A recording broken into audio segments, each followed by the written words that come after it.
Comme Richard Florida, dans son ouvrage très connu, nous avait parlé des 4 facteurs de créativité des territoires. Les territoires de Mans nous avait dit que l'important c'était les talents, la technologie, la tolérance et les territoires.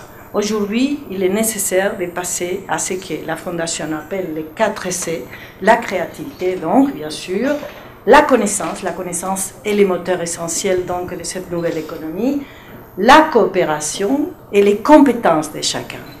Bon, nous allons passer donc dans l'autre... Qu'est-ce que c'est un laboratoire vivant? Qu'est-ce que c'est? Je parlerai plutôt d'espace d'innovation ouverte et de rupture. Hein, parce qu'un laboratoire vivant, aujourd'hui, on met tout et n'importe quoi. N'importe qui s'est dit laboratoire vivant. En fait, c'est complexe. La France était un laboratoire vivant avant qu'on décide que c'était à la mode, par exemple, le mot Living Lab. Déjà, Saint-Laurent-de-Nest, en France, dans le sud de la France, pas loin d'ici, il travaillait déjà de cette façon. Il avait déjà une pépinière d'entreprise, une maison de savoir, il faisait des projets européens. Donc, pourquoi parler Living Lab? On devrait trouver des mots français pour dire quelque chose que nous, on faisait déjà depuis des années. Bon, qu'est-ce que c'est un laboratoire en fait? Quelque chose de très simple, une définition après simple. En fait, il s'agit d'un espace d'innovation sociétale ouverte où les usagers, toute la société civile, donc il n'y a pas une différence entre la Sorbonne et un simple garçon qui est vraiment super intelligent et qui va beaucoup collaborer dans cet espace d'innovation et qui va faire souvent beaucoup plus que la Sorbonne, les entreprises et les décideurs économiques, les laboratoires de recherche et les universités, bien sûr, mais ils vont apprendre, parce qu'aujourd'hui, il faut apprendre tout au long de la vie.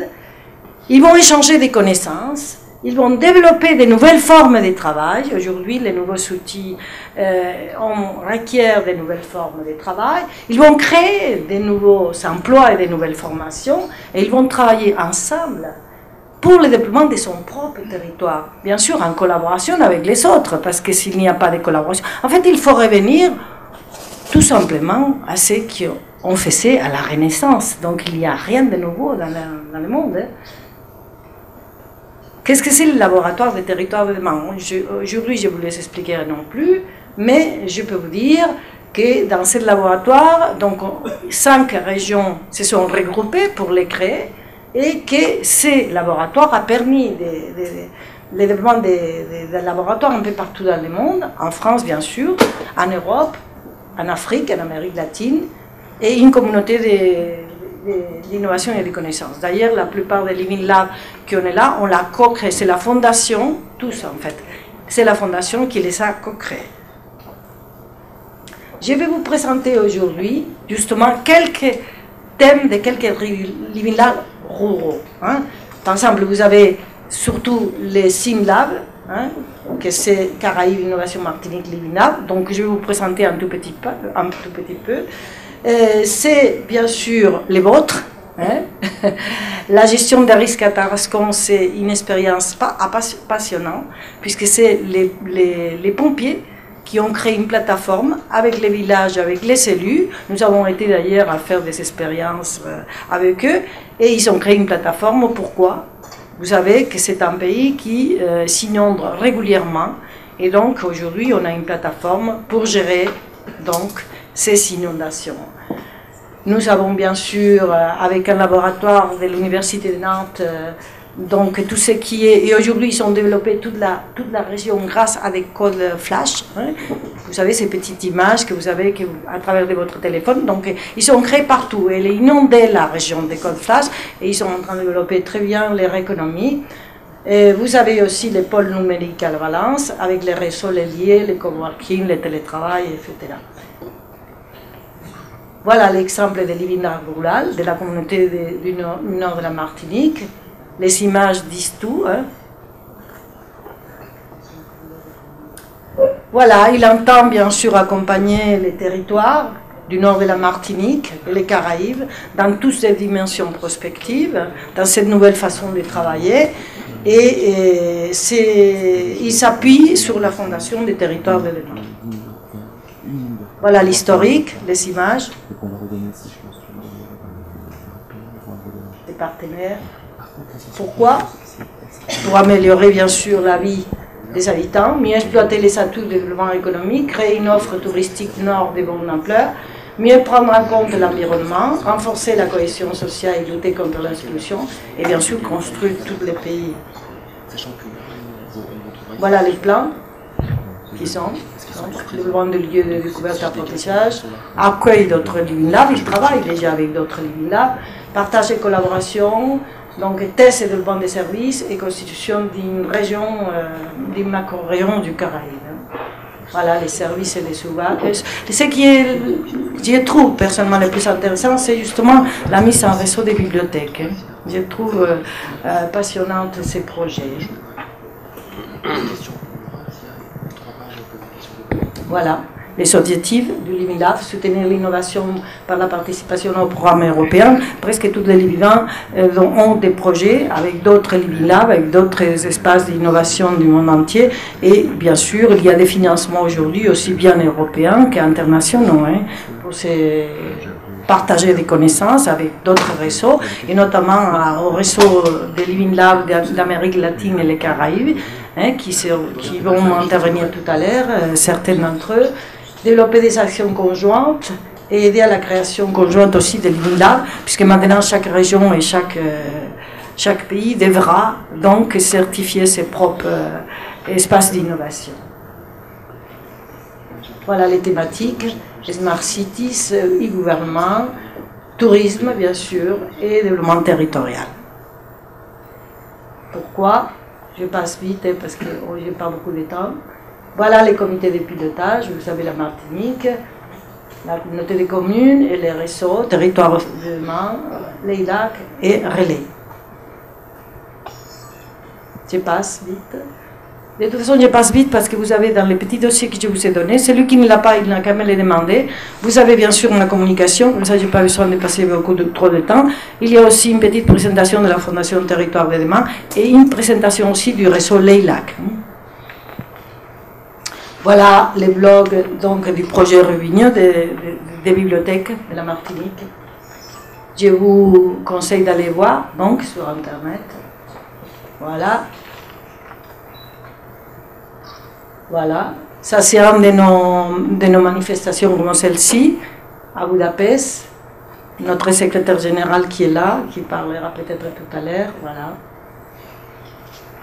Et il y a une labellisation, on passe les choses les plus importantes, et je vais appeler à plusieurs personnes qui représentent les départements, les pays du Sud, la région, et Montmoreau, parce que je vais les donner, donc, les différents certificats. Qui est la faute? Qui est, voilà. Je n'ai pas le temps, mais vous l'avez. Vous l'avez dans les dossiers. D'accord? Les premiers pays créés. Voilà. Tous ces pays-là, on a créé des espaces d'innovation dans tous ces pays-là. Donc la France a été l'initiatrice au niveau international de la création de ces espaces. Voilà. On est missionné en fait par deux ministères, le ministère des Affaires étrangères et le ministère de l'Éducation supérieure et de la Recherche, pour ce faire. Voilà quelques exemples que je ne vais pas vous donner, puisqu'on va vous parler tout à l'heure. Donc Venezuela, le tourisme scientifique, le Pérou, on part au Pérou donc le 2 novembre. On est en train de créer aussi, la France est en train de créer ces espaces d'innovation et on aimerait que ça soit aussi surtout sur l'alimentation et la gastronomie, parce que le Pérou aujourd'hui c'est le pays d'Amérique latine où on mange le mieux. La gastronomie elle est la meilleure de l'Amérique latine.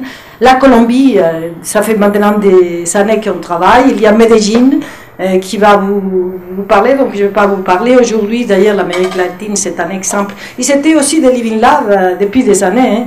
Donc, bon. Et vous avez la Bolivie, où on a donné déjà différents prix pour le travail qu'ils font, les universités, dans ce sens-là, avec le monde rural. Donc, voilà la conclusion, les critères de ces labels. Donc, les territoires et son regard prospectif, la société civile, comment est-ce que la société civile participe dans ces territoires, donc à ces développements économiques, à ces prospectives, les entreprises et la mise en réseau, comme a fait par exemple la Martinique, qui a mis 3 pépinières pour mettre en réseau toutes les entreprises de la Martinique. Hein. La recherche et les universités, comment est-ce qu'ils travaillent, cette nouvelle façon de travailler. Et bien sûr, ces critères de réussite sont précisément les conditions pour donner cette label. On considère que grâce à l'appui donc que vous avez donné justement au développement de ces Living Lab, on a décidé donc de donner à Montmoreau, je ne sais pas si ici il y a... La Charente, là, pour l'instant. Ah oui, c'est la Charente, pardon. Ces certificats, donc, un territoire de demain. Voilà. Les pays sud. Les pays sud Charente. Pays sud de Charente, c'est la surprise de la journée. On a côté ça avec Nicolas. Hein. Voilà. Alors, la région. Donc, il revient. La région qui représente la région. Il arrive, il va arriver, donc on lui donnera. Et donc, bien sûr, les maires de Montmoreau, est-ce qu'il est là ou pas?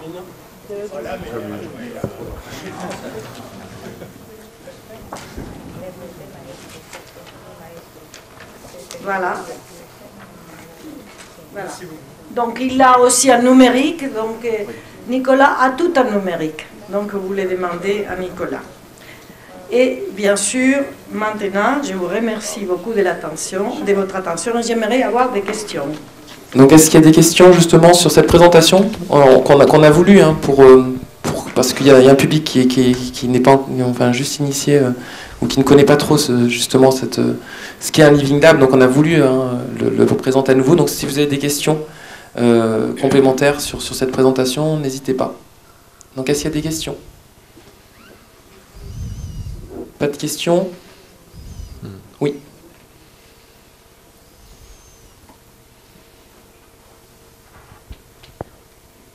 Est-ce que, s'il vous plaît, vous pourriez représenter la diapo sur les actes concrets que vous menez, les actions concrètes? C'est passé très très vite et peut-être... Ce qu'en concret, la Fondation a fait. Et je ne vais pas vous pouvoir résumer 18 ans de travail, puisque nous avions créé donc un premier projet européen qui s'appelait Mosaïque, donc mettait les bases de ce qu'aujourd'hui on appelle l'économie de la connaissance. C'était dans les années 90. Donc, en fait, la Fondation des territoires de demain a été créée sous l'impulsion du ministère de l'Éducation, donc pour faire ces projets européens qui s'appelaient Mosaïque.